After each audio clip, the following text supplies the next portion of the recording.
Okay, today we're going to take a look at Ulf Timmermann. One of my YouTube subscribers asked if I could take a look at him. They were saying that Ulf Timmermann is the original, and then David Storrell was the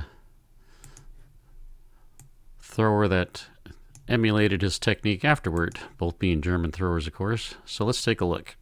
I haven't looked at them before and analyzed Timmermann's throws before because most of them are older videos and grainy, don't really have any great views from straight down 9 o'clock and right from 12 o'clock, but we'll take a look and see what we can see here.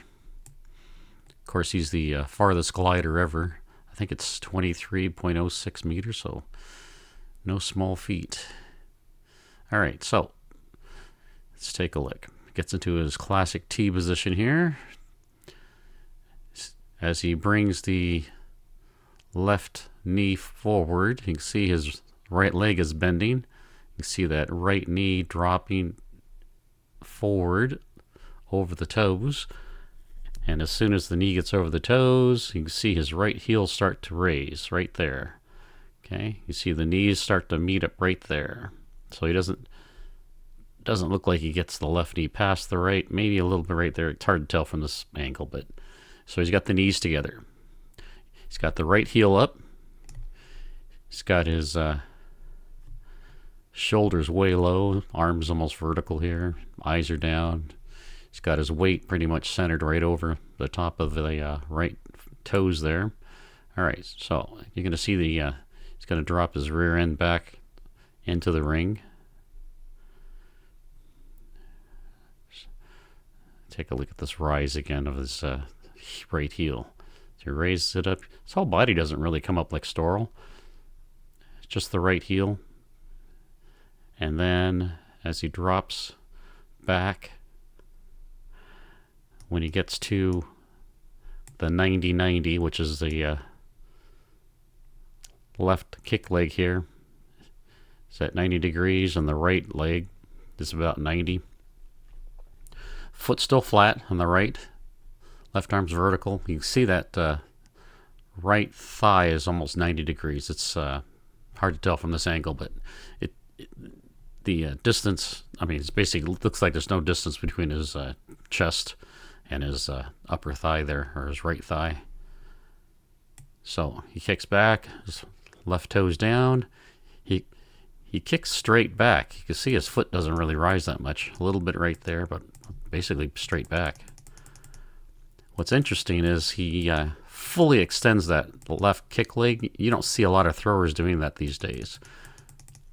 A lot of times you'll see, like the high schoolers, you'll see him only kick partially, but he really kicks that and drives it back. And some of the videos you'll see of him, but you can see there's almost an impetus, a shake to his body as that left kick leg stops at the end when it reaches full extension. All right, so what I want to see here is right here his toes are just starting to come up. So he's got that left leg fully extended, and he hasn't even brought his right toes up yet. Okay, and the angle of his kick leg, it's low, horizontal, but downward. See the angle here? He's kicking down almost toward the toe board. I think that's just he's kicking back, but I think it's just the angle of his body that brings it down toward the toe board. I don't think he's really kicking down toward it. Maybe as he rotates, you can see his foot now is facing the camera. So before he's even taken that right foot off the ground, he's already rotated his knee, his thigh, his foot toward the camera here. Okay, so the right, you can see his upper body's moving horizontally here. He's not popping up. Staying low. Full extension right here. Hey, there's a perfect A drill. Both legs fully extended. You can see the right heel is starting to slide. So it's already lost contact basically with the ground. He's sliding back. Can't really tell here if he's turned the foot yet. Here it's rotating about to the 45 degree. He's got the toes there. Now the forefoot's down on the front. And now the heel, there's the heel pretty much down. The thing is, you can see his left foot has not touched the toe board yet. So he's going to let his momentum carry him into the toe board. So his body's going to continue to drive and shift forward. And there, now the left heel's down. Now what he's going to do is start to, he's brought his right heel up. He's going to start accelerating that right knee. He's going to turn it and drive it forward against that left leg block. Right here you can see the toe's still on the ground on the right. Right. Now he's rolled it up. He's brought the knee forward, so now he's on the big toe. And there you can see it just slid. Okay, so he's sliding that right foot forward so he can get the right hip ahead. Here he's extending the left leg. Can't really see that it's bent, but I have some other videos where you really show a good bend and he gets a lot of lift. Okay, right here he's pushing off his left toes. He's driving that left hip back.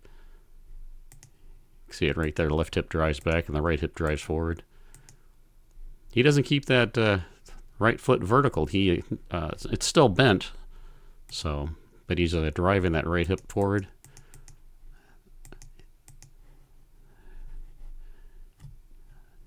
Unlike some of the today's throwers, he has his leg angled back, but his body's almost vertical. And I think when he releases, his upper body actually hinges forward just a little bit. Of course, that brings the chest down, but at this point, he's probably moving it so fast it doesn't matter. All right, let's take a look at another view. Here you can see both knees are now together. He's got his, I would assume his right heel's up. I can't tell. Now he's dropping straight down. Okay, so, oh, this is something else I wanted to talk about. When he gets into that 90-90, right about here. So the right heel is still up. As soon as that right heel hits right there, now he's rolled from his toes to his right heel, and the left leg's about 90. This is when he starts accelerating it. That's when he really drives it back, as soon as that right heel hits, okay? All right, let's go on to the next video here.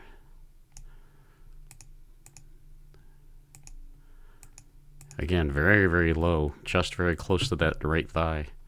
I see a lot of people popping up. You see, even as he drives back, his chest is still close to the thigh, so he's not getting his upper body up high. You can see the kick leg is angled downward. Keeps that left arm back, shoulders squared to the back. At some point, he'll get a 45-degree angle here. He'll raise that left shoulder. See when that happens. And you can see it's up. It's already up here, just as the right foot lands. Yeah, right foot's just landed right there, and now he's got the shoulders angled at 45. Left foot still hasn't landed. Shoulders are still back. He's got this left arm still back. Now he's letting himself shift toward the toe board. Left foot still in the air, and now it's grounded. Heels down. So now he's going to start accelerating. You see that shot? It looks like if I was straight from the back, I could tell for sure, but it does look like it's behind the right heel here. Now he's going to just punch it straight. Oh, here you can see the left leg bend. So he lands it right there. So there's a bend there. So he's in a squat position. Shots outside the right. Now he's going to drive that right hip forward. He's going to then extend that left leg upward so he gets a lot of lift.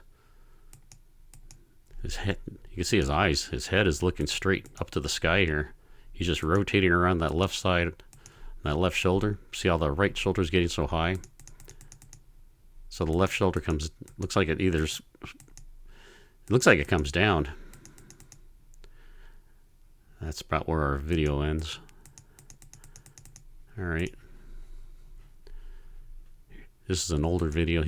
I think he threw about 20 meters here, but here you can really see that shot behind the right foot. You can see him driving that After the right foot's down, driving that left foot into the toe board. Left arm comes up. Extends the left leg. Punches that right hip. Here you can really see how low the left shoulder is. I wish I could see if he actually drops it down, but it does look like it. Because I wonder if the shoulder is just staying here, but the right shoulder is just coming up. So he's making an axis of rotation here around his spine here. The left side stops, the right side rotates through. Okay, that's about all I had. So wanted to just do a quick one on Timmermann and take a look at some of the things he's done for being the all-time farthest glider ever for the men's. All right, thanks very much.